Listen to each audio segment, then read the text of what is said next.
There is a philosophy right now rotting the souls of men, and perhaps rotting yours as we speak. It's this idea pushed by the red pill movement that the ideal of a man, the pinnacle, is to achieve as much material wealth, financial wealth, so that his status has earned him the privilege to sleep with as many women as possible, to spread his genetic far and wide, because that is the birthright of a man. And anyone on the opposite aisle who doesn't agree is considered weak, a simp, someone who is not man enough.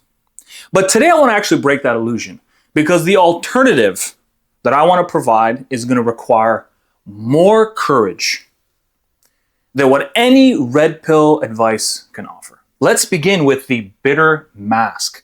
This is something that most people miss when they watch content creators like this. What they are really doing is presenting persona mastery as the way forward. In other words, I call mimic behavior. Mimicking the archetype of a man who is callous. He is more focused on his mission and what he is to do, and everybody else is either with them or completely against them. And women are always just these things in the way, always annoying me, never up to the marital standard that I desire, and therefore they are there to be used, the ones who have deserved it. Whichever form of mimicry you do, the red pill archetype is just one example. But any form of mimicry is soul rotting, because you're acting outside of what you actually are at your center. And the more you devote to mimicry, the farther that gap will separate and the deeper that wound will go. And you'll notice, if you watch them, this is something I always catch when I'm hearing them talk. There is this anger, this resentment, this sort of hidden narcissism that they want to manifest, but they need to find a way to deliver the message so that it doesn't just seem like flat out narcissism. But more importantly, it's the anger and the resentment. Anytime I listen to them talk, they're hurting. There's something hurting them. Perhaps they were rejected. Maybe they were betrayed. And they didn't know how to deal with it. They didn't know how to resolve this pain. And the masculine has a very difficult time with vulnerability. The feminine helps with that. But when we can't do it, we need to find a way to distract, distort, and avoid. And so mimicking the red pill can give you a sense of power, because you're utilizing your anger as a form of fuel. It's short-term fuel, but it's fuel nonetheless. And why also it's soul rotting? Because this is at a deep level affecting a core desire that humans have. It's three things. Number one, it's to be fully seen. Every single individual wants to have this hope that one day they can be with somebody who can see them for exactly who they are. Not just the side they want people to see, the positive, the strong, the charismatic, the funny, but the side that they even don't want to see. The ugly, the jealous, the lazy, the violent. We all want to some level have all of that be just displayed, and to hopefully know that I still matter. That's number two. If all my success goes away, all my money, everything, will I still matter? And then number three, if after these first two are displayed and shown, will you still stick around? And so these particular type of men will pour salt into their own glass of water, drink it, and wonder why it tastes so foul. Because understand that nothing happens in a vacuum. We are symbiotic. We're communal. So you can't dispose of people without simultaneously manufacturing a world that disposes of you as well. And there's something that I wrote that I want to read out to you guys. I have it on my computer here. The mob rewards, the mimics chase. To hide the fear upon your face. But the sovereign knows the hardest part is to be seen with a naked heart. The first shift you're going to have to make to bring more wholeness back into your life is going to be a very simple, non-negotiable rule that I follow for myself. And I've been now with the same woman, married for 12 years, my wife Bianca, and now we have a daughter together, 2.5-year-old, and she is the only woman that I have slept with. So this is something that I've lived by my entire life as an example. The first thing it's going to start with is by keeping it binary. See, the problem now, we have really reduced the stakes. We're very loose and casual. We don't really ever want to commit to anything because I understand. I get that the fear out there that, somebody can hurt you, somebody can betray and leave you isolated. And I totally get it. But there's something we have to always fundamentally remember in the masculine is we are always requiring faith and courage. You put your hand out knowing you could possibly get bit, but the alternative is you become a mimic. And in fact, actually, at my academy, I have all sorts of age ranges and more specifically, the teenagers. So I have teenage boys. They're anywhere between like 14, 15, 16. And often they come to me and they say, oh, hey, professor, that's what they call jiu-jitsu black belts who've taught for a number of years. Professor, I'm starting to date this girl in my class now. She's so pretty. We went on this date to the movies and, they go on and on about it. Anytime the conversation starts to drift in a way where I'm starting to hear them show a fear of the relationship, just being afraid to connect to the person, to reveal themselves, to deepen it, I always remind them of the same thing. Boys, remember that there are two options in this relationship. You either will stick this out and eventually build a loving bond and hopefully marry, or you're going to have to go your separate ways. And the minute you start to notice that this is no longer going to go in the path of marriage, it is a duty to end the relationship. And obviously when they hear that, it's a very oh my God, it just puts a lot more pressure.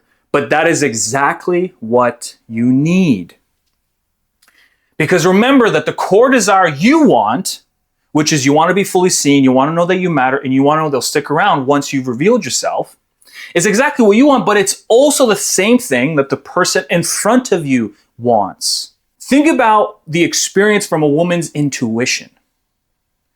And if you practice this long enough, that's why throughout my life, when I have, lustfully, through the mimic, chased women, I've always chased generally the ones that were not compatible with me. The ones that were not actually going to be someone I would marry. But because I wasn't looking through the right lens, I made terrible choices. But once I sat within my center and said, you know what, these are the things I desire, and these are the things I respect in the other individual, I want to give that to them.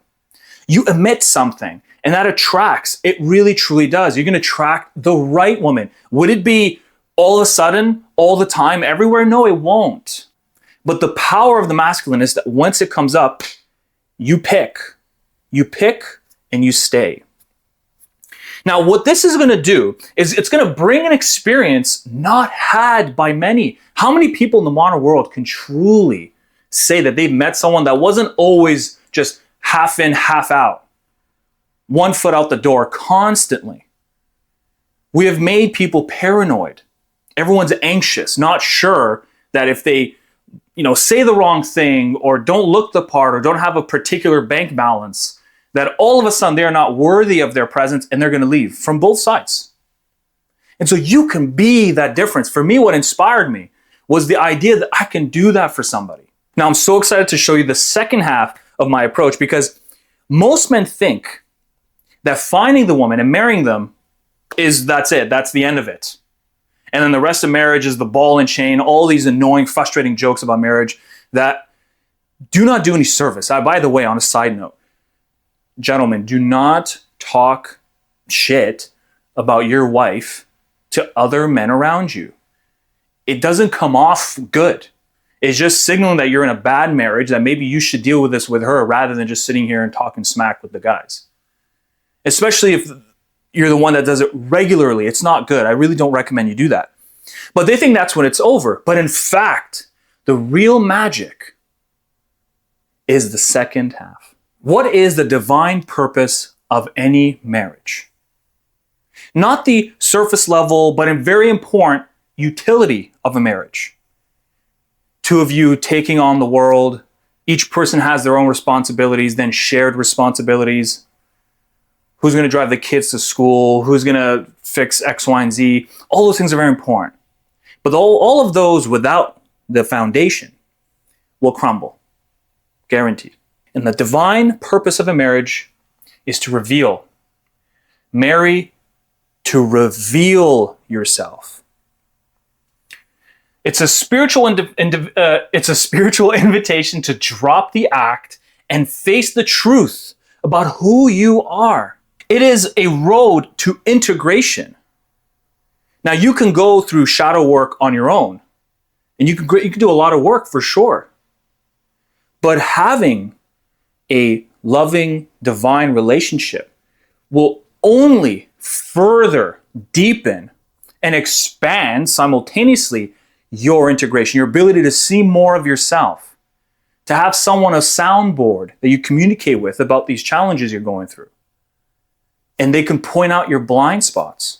To me, I find that so beautiful. And in fact, I remember ever since I was a kid, I've always had something about a relationship that I never could just be sexually motivated. It was very difficult for me. But here's the brutal truth that a lot of guys don't really want to admit. But for me, I have revealed myself to myself so many times that I'm just not afraid of it anymore. The reality as to why I've really never actually hooked up with as many women as I could, even though I've had opportunities. Now, don't confuse the goofy look sometimes. I know I'm still a good-looking guy, but I have a goofiness to me. And once I got into jiu-jitsu and I got very good at it, and I started winning a lot of medals, and then I started opening a business, started making money, I had women act differently around me. And if they wanted to go further, they would not say no. But why couldn't I do it? Because honestly, I was afraid. I didn't have the courage to act on it. And I always thought of myself as less of a man because I couldn't. I've had moments where women were throwing themselves on me, but I just was not able to take that leap. I was afraid of disappointing them. I was afraid I couldn't stay erect. And these are things that are hard to face. And so when men hear the red pill side talk with such aggression and a very shadow warrior archetype as to how they do it, they can sleep with this woman today and then tomorrow, it almost makes you feel like you're less than. And I understand, and the reality is that is still fear. It was still fear that I was having a hard time overcoming. But it was not the sole reason. It was the fact that I wanted something deeper with women. But on the flip side, you have to remember this too.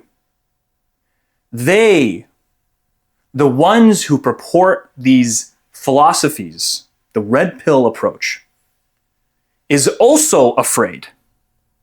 What they're afraid of is revealing themselves. They're afraid to do it. Reveal yourself to yourself in the presence of someone you dare to trust, knowing the risk. And they can't do that. And so what do? When we are afraid to face something? We act in different ways. Some of us, we hide and we turn. Some of us, we actually bolster and get louder to present a different image, to peacock. Now, for me, that fear of not taking action, I just accepted that. I accepted the fact that I didn't. I was afraid to do it. And it wouldn't have been the right thing to do, but that's hard to say right or wrong. It was just, at the end of the day, I emotionally felt like I cowarded. And so I take that same reality and I just apply it moving forward so that I can take courage now when I feel resistance. I can act on it. I alchemize to turn lead into gold. It breaks the illusion that you've been trying to carry this whole time. It acts as a mirror showing the mimic you have been playing so that the sovereign man can live. That's what my whole message is about. To live in the sovereign path. Free of the prisons of your mind, free of the prisons of the mimic. In other words, persona. And in other words, your identity. To end it off, I'm going to read one more thing that I wrote. Relationships serve a divine purpose. They demand the courage to reveal yourself fully, so that those who love you can break your illusions